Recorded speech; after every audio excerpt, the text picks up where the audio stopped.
Assalamualaikum warahmatullahi wabarakatuh. Sahabat Cahaya Tauhid, dunia kembali pada momen penuh haru dan kecemasan. Oktober tahun 2025, pasca kesepakatan gencatan senjata, militer Israel mulai menarik pasukannya dari Gaza dan tepi barat, sebuah langkah yang dulu hanya terlihat dalam mimpi. Seratusan ribu warga Palestina mulai pulang dari pengungsian, menapaki reruntuhan rumah mereka yang rusak, dengan harapan bisa membangun kembali kehidupan. Namun kedamaian ini masih rapuh. Ada laporan bahwa meskipun gencatan senjata sudah disepakati, Israel sesekali masih melakukan serangan udara kecil di beberapa wilayah Gaza. Apakah ini sebenarnya jebakan damai yang sementara? Atau hanya tenangnya medan pertempuran sebelum badai berikutnya? Apalagi ketika Presiden Amerika Serikat Donald Trump pernah memperingatkan kalau kesepakatan itu gagal, maka akan terjadi pertumpahan darah yang lebih dahsyat. Dari sebelumnya, sebelum kamu menyaksikan kisah ini secara utuh, jangan lupa tekan like, tuliskan pendapatmu di kolom komentar, share agar suara ini menyebar jauh, dan subscribe Cahaya Tauhid Channel agar kita terus bersama menyuarakan keadilan dan kebenaran. Sejak awal gencatan senjata diumumkan, tampak tanda-tanda penarikan pasukan Israel dari beberapa wilayah di jalur Gaza dan tepi barat. Tank dan kendaraan militer perlahan mundur. Pos-pos patroli ditarik ke garis perbatasan, dan tentara mulai mengosongkan beberapa blok wilayah yang sebelumnya menjadi frontline konflik. Untuk pertama kalinya dalam bulan-bulan terakhir, langit Gaza dan tepi barat mulai tenang. Tidak ada suara ledakan besar yang mengguncang kota. Penarikan ini disambut dengan harapan oleh warga Palestina bahwa setelah begitu lama warga kehilangan rumah, nyawa, dan masa depan, kini mereka bisa mulai menata kembali pecahan mimpi mereka. Warga yang semula mengungsi di sekolah-sekolah darurat atau kamp pengungsian mulai berkemas, berangkat menuju rumah mereka. Meskipun banyak dari rumah itu sudah hancur total, jalan yang dulu dipenuhi reruntuhan dan puing mulai dipenuhi orang-orang yang berjalan perlahan, membawa barang seadanya, membawa harapan yang rapuh namun nyata. Dalam banyak laporan lapangan, warga Palestina berurai air mata ketika menjejakkan kaki kembali ke rumah mereka. Banyak yang memeluk reruntuhan tembok rumah mereka, menangis melihat puing yang dulu menjadi saksi kebahagiaan keluarga. Beberapa bayi kecil yang lahir di pengungsian kini melihat tanah rumah orang tuanya untuk pertama kali. Momen itu bukan sekadar kembali ke batu dan bata. Itu adalah kisah manusia yang kembali menghadapi luka dan harapan. Namun, penarikan pasukan ini bukan tanpa kontroversi. Beberapa media Israel melaporkan bahwa penarikan itu bersyarat bahwa tentara tetap berada dalam radius tertentu, siap untuk respon cepat jika situasi dianggap memburuk. Artinya, meskipun mundur secara simbolis, kontrol militer tetap melekat dengan langkah perlahan dan hati penuh harapan. Sekitar 350.000 warga Palestina mulai kembali ke rumah mereka di Gaza dan tepi barat sejak 10 Oktober. Jalan-jalan kota dipenuhi warga yang membawa karung, kantong plastik, dan potongan logam, mencoba menyusuri lorong-lorong yang dulu menjadi bagian dari kehidupan mereka. Banyak dari mereka menemukan tidak ada yang tersisa. Rumah telah rata dengan tanah atau hancur sebagian besar. Kamar tidur telah berubah menjadi loteng terbuka, dapur menjadi puing, dan taman yang dulu rimbun kini menjadi tanah kering tanpa tanaman. Tapi meski begitu, banyak yang memutuskan tetap tinggal. Karena apalagi yang bisa mereka lakukan kecuali mempertahankan tanah kelahiran dan sejarah keluarga mereka. Beberapa warga mengatakan bahwa mereka datang bukan hanya untuk rumah, tapi untuk menanam benih kehidupan kembali. Mereka membersihkan puing, menggali fondasi lama, memasang plang kayu, dan mencoba membuat tempat berteduh dari sisa-sisa bangunan. Anak-anak kecil berlarian di antara reruntuhan, tertawa kecil melihat kelelawar yang keluar dari puing masjid lama. Ada rasa optimisme yang hitam putih, luka dan harapan yang bercampur dalam debu kota mereka sendiri.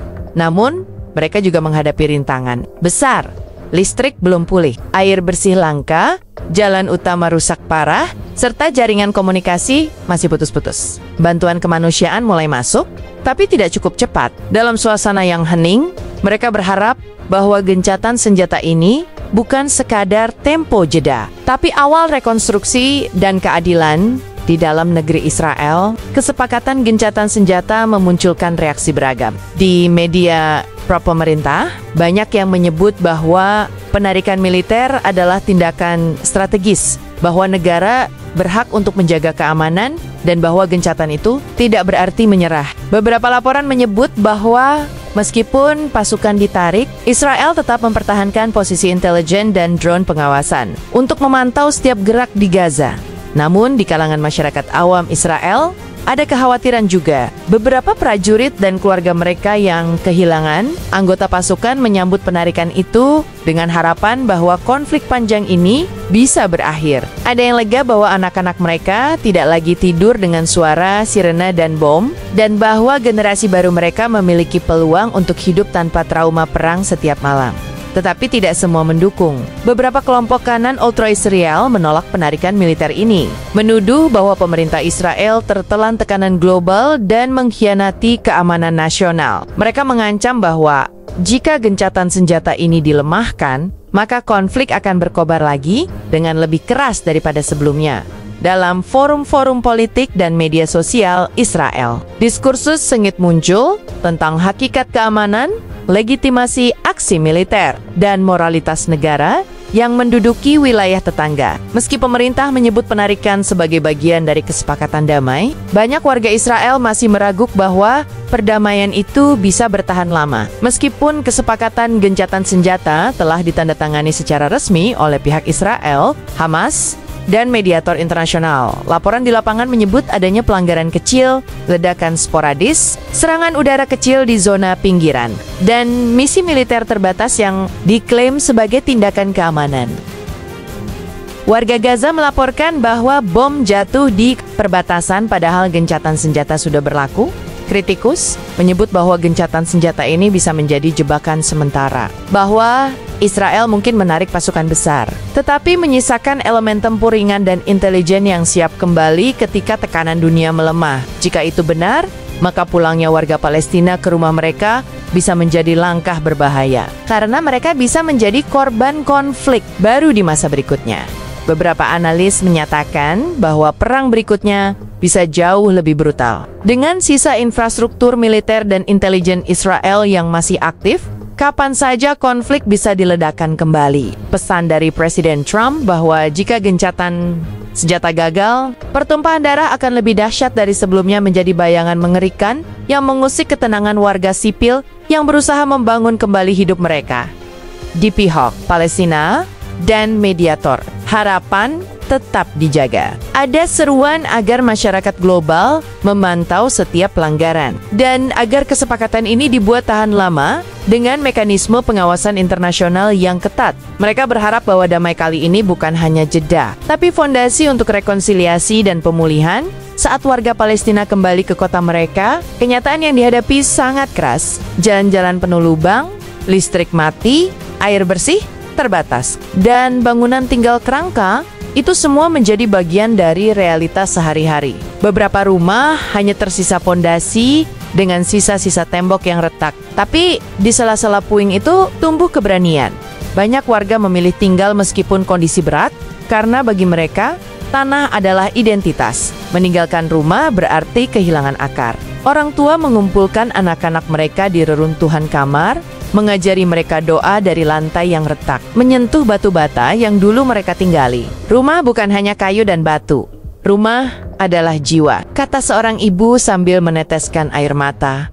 Beberapa lembaga kemanusiaan mulai mendirikan pos sementara, dapur umum, klinik darurat, tenda sementara. Tentara PBB dan relawan internasional datang dengan bantuan medis dan logistik. Meski bantuan itu belum cukup, kehadirannya memberikan secercah harapan bagi mereka yang menatap reruntuhan dengan jiwa rapuh.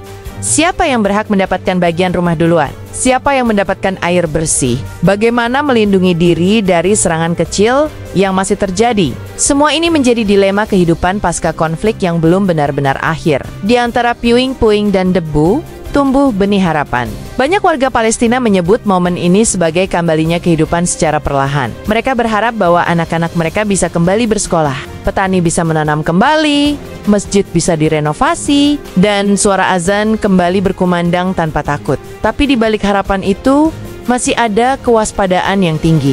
Setiap suara pesawat, setiap kilatan cahaya di malam hari, memicu degup jantung yang cepat. Banyak keluarga masih tidur berjaga-jaga, siap melarikan diri jika suara bom terdengar kembali. Ketidakpercayaan tentu wajar, terlalu banyak air mata tumpah sebelumnya. Masyarakat sipil dan aktivis menekankan pentingnya mekanisme verifikasi internasional, satelit pengawasan, tim pengawas HAM yang independen. Karena tanpa pengawasan tegas, gencatan senjata bisa hanya menjadi kata di atas kertas. Dalam kondisi demikian, masyarakat Palestina menyadari bahwa damai bukan hadiah. Damai adalah perjuangan yang harus dipertahankan, dan semua orang harus waspada agar kedamaian ini tidak direduksi menjadi jeda sebelum pertumpahan darah berikutnya. Kesepakatan gencatan senjata ini tak lepas dari tekanan dunia. Negara-negara Arab, Turki, Qatar, Mesir, AS, dan organisasi internasional ikut mendorong agar konflik dihentikan. Banyak pemimpin dunia menyerukan agar Israel menghormati hak asasi manusia dan hukum internasional.